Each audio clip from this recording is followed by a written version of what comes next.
Good morning everyone. Class 8th English medium, subject science, chapter 2 है आपके micro organism, friend and Foy, यानी कि सूक्ष्म जीव जो हैं मित्र एवं शत्रु। मित्र कैसे? जो सूक्ष्म जीव माइक्रो ऑर्गेनिज्म हमारे बॉडी के लिए बेनिफिट देते हैं, लाभदायक होते हैं, उनको तो हम फ्रेंड बोलेंगे। और जिन माइक्रो ऑर्गेनिज्म से हमारे को बीमारियां, रोग, डिजीज़ फैलते हैं हमारे शरीर में, उनको हम फॉय यानी कि शत्रु बोलते हैं।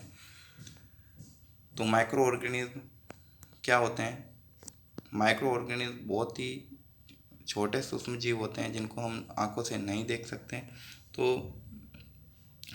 हमने क्या है कि you have seen several kind of plant and animals. हम अपने आसपास के स्थानों पर पौधे और जंतुओं को जो हम देखते हैं, however there are other living organism around us which we normally cannot see. तो हमारे चारों ओर भी ऐसे जीव होते हैं जिनको हम बिना किसी यंत्र के नहीं देख सकते। देज आर कॉल्ड माइक्रो ऑर्गेनिज्म। तो इनको हम माइक्रो ऑर्गेनिज्म बोलते हैं। फॉर एग्जाम्पल, जैसे you might have observe that during the rainy season. तो आपने रेनी सीजन में देखा होगा, moist bread gets spoiled and its surface get covered with grayish white patch। तो आपने बारिश के मौसम में ब्रेड ब्रेड को देखा होगा, यानी कि डबल रोटी को देखा होगा। उसके ऊपर जो जो स्पॉइल्ड सरफेस जो होती है, उस सरफेस के ऊपर एक ग्रेइश वाइट यानी कि एक हरे रंग की या काले धब्बे की, ग्रे कलर की जो एक लेयर बन जाती है, कवर हो जाती है, यानी कि जिसको हम अपनी सामान्य भाषा में हम फफूंद या कवक बोलते हैं। Observe that patch through a magnifying glass. अब हमारे को ये जो पैच हैं, जो सड़ी हुई जो काले धब्बे वाली जो संरचना है, इसको अगर हमारे को इन धब्बों को, पैच को अगर मैग्नीफाई ग्लास से देखें, अब मैग्नीफाई आपके ज्योमेट्री बॉक्स में भी होता है, वो इतना पावरफुल नहीं है क्योंकि उसके अंदर सूक्ष्म जीव तो नहीं दिखेंगे, पर वो फफूंद की जो संरचना है इसको हम क्लियरली देख सकते हैं। You will see tiny black rounded structure. तो आप अगर मैग्नीफाई ग्लास से देखेंगे, आवर द लेंस से देखेंगे, तो हमारे को वो छोटे छोटे काले धब्बों की एक संरचना दिखेगी। Do you know what their structure are and where do their come from? ये संरचना कहाँ से आई है?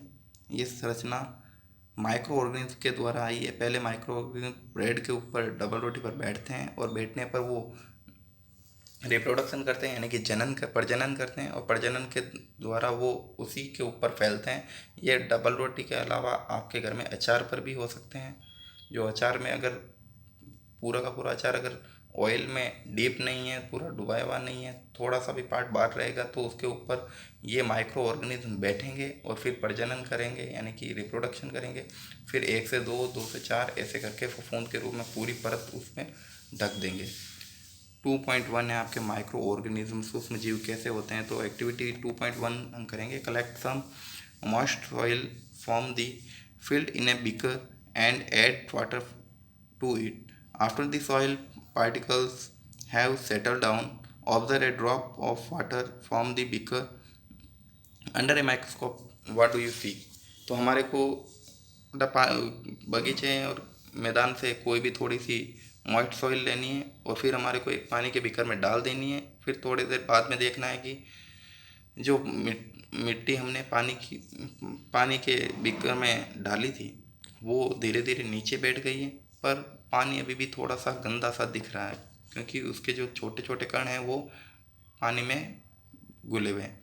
तो उसकी हमारे को एक ड्रॉप स्लाइड पर लेनी है और फिर माइक्रोस्कोप में देखना है। तो हमारे को क्या दिखेगा? हमारे को छोटे छोटे सूक्ष्म जीव दिखेंगे। 2.2 एक्टिविटी है, take a few drop of water from a pond. हमारे को एक जो तालाब है, तालाब की भी एक ड्रॉप लेनी है स्लाइड पर, spread on a glass slide and observe through microscope. फिर माइक्रोस्कोप में अगर हम देखेंगे तो हमारे को माइक्रो ऑर्गेनिज्म मूवमेंट करते हुए दिखाई देंगे। फिर है, their observation show that water and soil are full of tiny organism. तो तो not all of them fall into this category of microbes. इससे हमारे को पता चलता है कि मिट्टी एवं पानी के अंदर अनेक छोटे छोटे जो सूक्ष्म जीव रहते हैं, मिट्टी के अंदर और इस पानी के अंदर, तो इनको हम माइक्रोबियस कैटेगरी में रखते हैं, क्योंकि ये ऐसे सूक्ष्म जीव है जो हमारे को आंखों से तो दिखाई नहीं दिए थे, बट इनको अगर माइक्रोस्कोप से देखें तो हमारे को बहुत ही छोटे छोटे सूक्ष्म जीव दिखे। These micro organism or microbes are so small in size. तो ये माइक्रो ऑर्गेनिज्म जो होते हैं या माइक्रोब्स होते हैं, ये बहुत ही स्मॉल साइज में होते हैं। That they cannot be seen with the unaided eye, यानी कि इनको हम नग्न आंखों से नहीं देख सकते क्योंकि साइज में बहुत ही छोटे होते हैं। Some of this such as the fungus that grow on bread.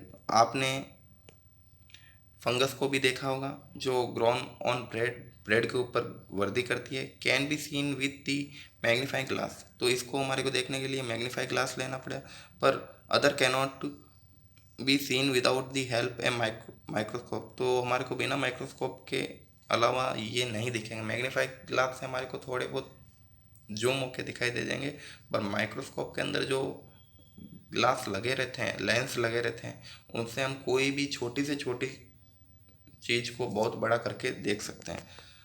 That is why these are called micro organism और माइक्रोब।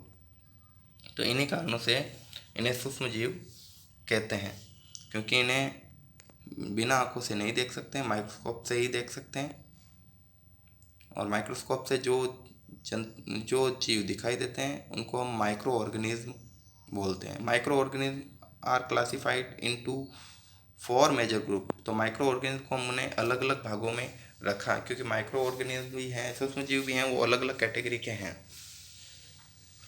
जैसे एग्जाम्पल के लिए इनके ग्रुप क्या हैं, जैसे कि बैक्टीरिया, बैक्टीरिया अलग है जिसको हम जीवाणु बोलते हैं। फंगी जिसको कवक बोलते हैं। प्रोटोजोआ, प्रोटोजोआ के अंदर बेटा ये मक्खी मच्छर वगैरह जो हैं, ये मच्छर जो होते हैं, एनाफ्लेज, एडीज, प्लेज्मोडियम जो फैलाने वाला मच्छर है, वो प्रोटोजोआ में है। एंड सम एल्गी, और एल्गी यानी कि शैवाल। तो ये 4 भागों में हमने माइक्रो ऑर्गेनिज्म को बांटा है। Some of this common micro organism are shown in figure 2.1 और 2.4। तो कुछ माइक्रो ऑर्गेनिज्म की फ़ोटोज़ दे रखी है आपके आगे, उसमें भी देखेंगे हम। अब है बेटा virus, bacteria, fungi, protozoa, algae, ये तो हमने 4 भाग पढ़े हैं, बट एक अलग से वायरस भी है, वो भी बेटा माइक्रो ऑर्गेनिज्म में भी आता है, क्योंकि वायरस आर आल्सो माइक्रोस्कोपिक, यानी कि इसको भी हम माइक्रोस्कोप से ही देख सकते हैं। जिसको माइक्रोस्कोप से देख सकते हैं उसको हम माइक्रोस्कोपिक बोलते हैं, but are different from other micro organism. But ये जो है वायरस जो है माइक्रो ऑर्गेनिज्म से डिफरेंट है, थोड़ा सा अलग प्रकार का है। तो सूक्ष्म जीव जो आंखों से दिखाई नहीं देता, जिसको हम माइक्रोस्कोप के द्वारा ही देख सकते हैं, यानी कि बिना ग्लास के आंखों से नहीं देख सकते, they however reproduce only inside the cells of the host organism. तो इसकी जो ग्रोथ होती है वो केवल परपोसी में ही गुणन करते हैं, यानी कि ये रिप्रोडक्ट जो करते हैं, यानी कि रिप्रोडक्ट के अंदर ये है कि ये 1 से 2, 2 से 4 ये जो वृद्धि करते हैं, ये केवल inside the cell of the host organism, यानी कि ये हमारी सेल में, मनुष्य की सेल में, ये मनुष्य के अंदर, शरीर के अंदर प्रवेश करेंगे, तब तो ये रिप्रोडक्ट करेंगे, यानी कि 1 से 2, 2 से 4 ऐसे वृद्धि करते रहेंगे। बट विच में भी ए बैक्टीरियम, प्लांट और एनिमल। तो ये बैक्टीरियम जो जीवाणु पौधे और जंतु कोशिका में गुणन कर सकते हैं, ये कोई बैक्टीरियम पौधे के अंदर कर सकते हैं, एनिमल्स में कर सकते हैं, बट ये बाहर वातावरण के अंदर ये रिप्रोडक्ट नहीं करते हैं, ये शरीर के अंदर प्रवेश करने पर ही वृद्धि करेंगे। Some of the viruses are shown in figure 2.5। कुछ वायरस हैं जो 2 फिगर में आपको आगे फिगर बने हुए हैं, चित्र बने हुए हैं, उनमें वायरस की भी फोटोज़ हैं। Common elements like cold, influenza जिसको हम फ्लू बोलते हैं, and most cough are caused by viruses. तो कुछ सामान्य रोग होते हैं ना, कॉमन एलिमेंट यानी कि सामान्य रोग, जिसको जैसे कि जुखाम, इन्फ्लुएंजा और खांसी, ये आपके वायरस से ही फैलती है। कोल्ड जो होते हैं आपको जुखाम, ये जुखाम जो होता है, सर्दी जुखाम, ये फैलने का जो इसका रोग का जो डिजीज़ है मेन, वो वायरस ही है। इसीलिए सर्दी जुकाम जब लगती है तो सबको ही साथ में ही लगती रहती है, क्योंकि वो वायरस जनित रोग है। अगर हम किसी भी जुकाम सर्दी जुकाम वाले के पास खड़े होएंगे तो कुछ देर बाद में हमारे को भी लग सकता है, क्योंकि उसके छींकने से पानी की बूंदें, सूक्ष्म बूंदें होती हैं, वो हमारे शरीर में प्रवेश कर जाती है और हमारे को भी रोग ग्रसित कर देती है, क्योंकि उन सूक्ष्म जीवों में वायरस हमारे शरीर में प्रवेश कर जाता है। इन्फ्लुएंजा फ्लू जो होता है, फ्लू भी ऐसे ही होते हैं जो वायरस जनित रोग हैं। ये हवा, वायु, पानी के द्वारा फैलते हैं।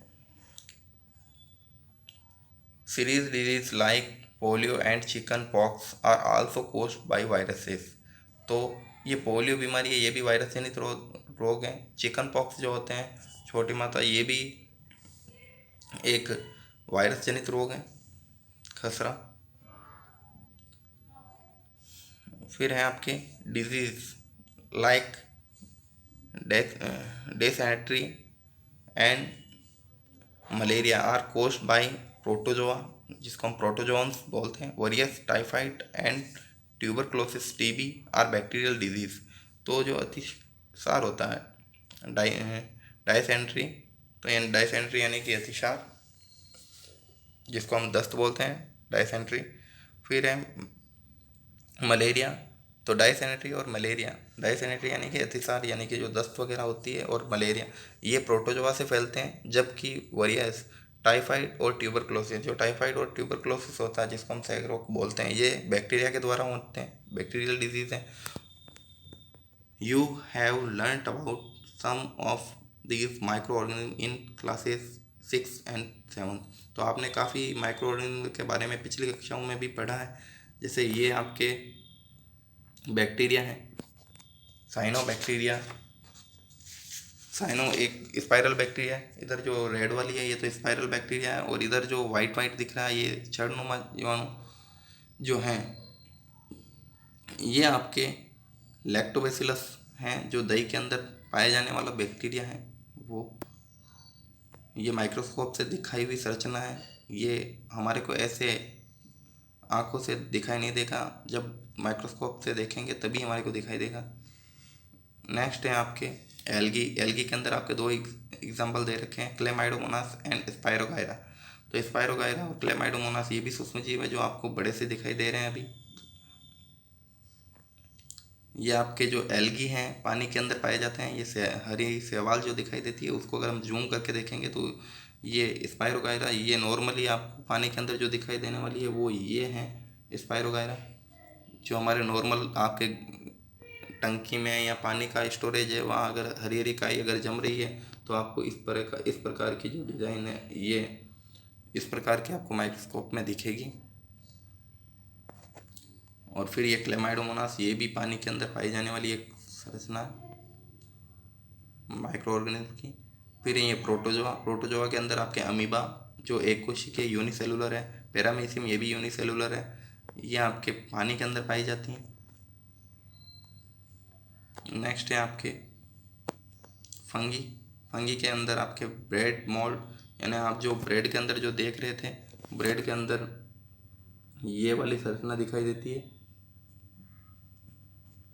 जो यहाँ पर ये जो आपके बहुत ही छोटे छोटे, यहाँ पे आपके बहुत ही छोटे छोटे ये जो दिखाई दे रहे हैं, ये बेटा स्पोर्स हैं।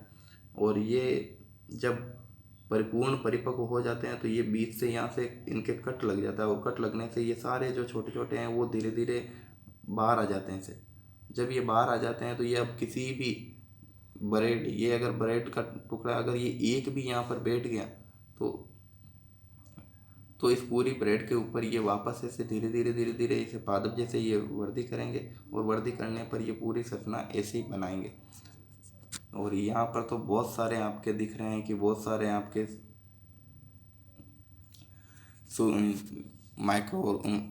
माइक्रोस्पोर बने हुए हैं, यानी कि छोटे छोटे सूक्ष्म बीजाणु बने हुए हैं। फिर हैं ब्रेड मोल्ड के अलावा पेनिसिलियम। तो पेनिसिलियम में भी आप यहाँ ऊपर जो आपके दिखाई दे रहे हैं यह भी स्पॉट्स बन रहे हैं। इसके अंदर भी एस्परजिलस, तो एस्परजिलस के अंदर भी ये पादप की इसकी ऐसी संरचना जो हमारे को माइक्रोस्कोप से दिखाई देती है, और ये छोटे छोटे काले धब्बे जो आपको ऊपर ही ऊपर दिख रहे हैं, इसमें पेनिसिलियम में ऊपर ये ग्रीन कलर के जो दिखाई दे रहे हैं पत्थर से रखे हुए, ये पूरे जो हैं माइक्रोस्पोर हैं। और इसके अंदर भी यहाँ पे ये माइक्रोस्पोर हैं जो परिपक्व होने पर वायुमंडल में घूमते रहते हैं। नेक्स्ट है आपके डायग्राम वायरस का। तो ये वायरस की स्ट्रक्चर होती है। ये वायरस के अंदर जनरली ये होती है, ये हेड होता है, फिर ये नेक, कॉलर, फिर नीचे का ये जो है ये पूंछी भाग होता है। तो इसके कुछ एक पार्ट में बटा होता है इसकी बॉडी वायरस के। नेक्स्ट हम कल बढ़ते हैं।